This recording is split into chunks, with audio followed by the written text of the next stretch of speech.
जीत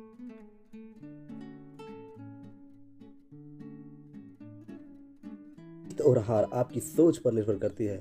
मान लो तो हार होगी और ठान लो तो जीत होगी। तो स्टूडेंट, इसी जीत के उम्मीद के साथ मैं राहुल निषाद केरल पॉइंट नरहन में आपका स्वागत करता हूं। और आज मैं आपको बताने जा रहा हूं संचार व्यवस्था। जी हाँ स्टूडेंट, जो कि इस साल फिजिक्स के इम्पोर्टेंट क्वेश्चन में से एक है और ये क्वेश्चन पूछा ही जाता है। और नीचे आपको एक संचार व्यवस्था का ब्लॉक दिखेगा, यानी कि एक बॉक्स दिखेगा, ये भी पूछा जाता है। ठीक है, तो चलो स्टूडेंट, मैं आपको बताता हूँ संचार व्यवस्था। ठीक है, तो समझिए क्या होता है संचार व्यवस्था।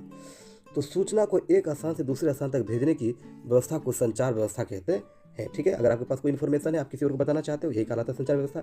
इसकी तीन मुख्य भाग होती है।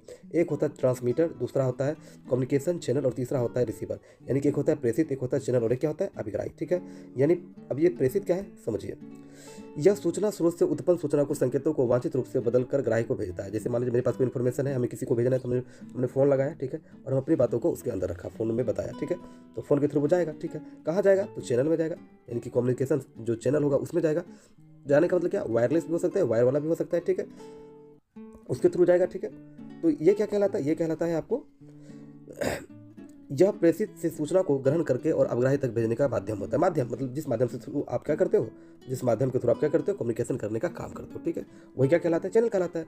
और जो सूचनाओं को रिसीव कर लेता है, यानी कि जो सूचनाओं को रिसीव कर लेता है, उसी को हम लोग क्या कहते हैं, अभिग्राही कहते हैं या रिसीवर कहते हैं। और ये क्या कहता है, सूचना का उपयोग करता है। ठीक है स्टूडेंट, समझ में आगे बातें, तीन चीज़ें होती है।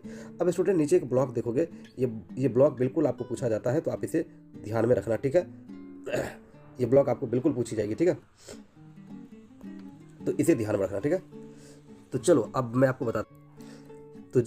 तो हेलो स्टूडेंट, तो आप यहाँ पर देखोगे। ठीक है, ये एक बॉक्स बना हुआ है जहाँ पर लिखा हुआ है कि आपको यहाँ पर लिखा हुआ है सूचना स्रोत। ठीक है, और ये आप एक बॉक्स के अंदर में तीन अलग बॉक्स छोटे छोटे बना दोगे, जैसे कि इसके अंदर बना हुआ है। ठीक है, एक में लिखोगे प्रेषित, दूसरा में लिखोगे चैनल और तीसरा में लिखोगे अभिग्राही।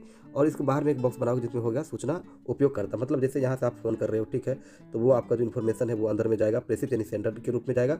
सेंडर से यानी इन्फॉर्मेशन आपके पास है, फिर आपने जब कॉल किया तो आप सेंडर हो गए। ठीक है, यानी प्रेषित हो गए, जाएगा कहाँ, कम्युनिकेशन सिस्टम में जाएगा। ठीक है, सिस्टम में जाने के बाद कहाँ जाएगा, वो ट्रांसमिट कर देगा कहाँ की तरफ में, अभिग्राही के पास। और वो अभिग्राही क्या करेगा, उसको यानी अभिग्राही मतलब रिसीवर, उसे यूज करेगा, यानी आप जो बात करोगे वो उसे क्या करेगा, सुनेगा। ठीक है, ये एक बॉक्स बनाने के लिए कहा जाता है। अगर इसको आप जीआईएफ के माध्यम से देखना चाहोगे तो चलो मैं आपको दिखाता हूँ। यहाँ पर देखो, इस इमेज में देखो, यहाँ पर देखो, यहाँ पर इमेज में देखोगे तो आपको पता चलेगा कि यहाँ से इन्फॉर्मेशन को ट्रांसमिट किया जा रहा है। ठीक है, कहाँ पर, तो सैटेलाइट यानी कि इसके चैनल के द्वारा, सैटेलाइट एक चैनल हो गई। ठीक है, और रिसीवर यानी कि घरों के छत पर एंटीना लगा हुआ जो कि ये रिसीव कर रहा है। ठीक है, वीडियो अगर अच्छा लगे तो लाइक और सब्सक्राइब कर देना, अपने दोस्तों में शेयर कर देना। मिलते हैं नेक्स्ट वीडियो में।